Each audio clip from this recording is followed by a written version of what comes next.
Кубук несеп жолу кабынган ооруларга минечи башак. Жол желкен деген чөбүмүз осу болот. Буну бака жапырак, тартар жапырак, эге куйрук деп де атайды. Бүгүн осу жол желкен жайлы айта кетпекпиз. Эндеше бул кескинге бир жүрөк берип сактап алыңыз. Кажет кезинде дуюңан таба алмай калмаңыз. Өсөтүн орундарына келсек, жол бойларында, арык жагалауларында өсөдү.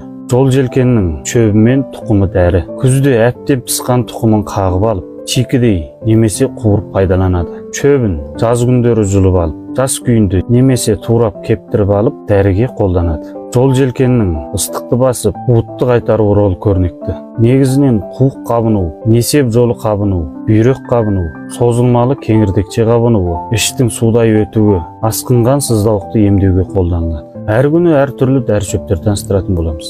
Кескинге бир жүрөк берип сактап алыңыз. Бас сүрөтүнүн астындагы косуу белгисин басып бизге косулуп алыңыз. Бир кажетиңизге жарап калат.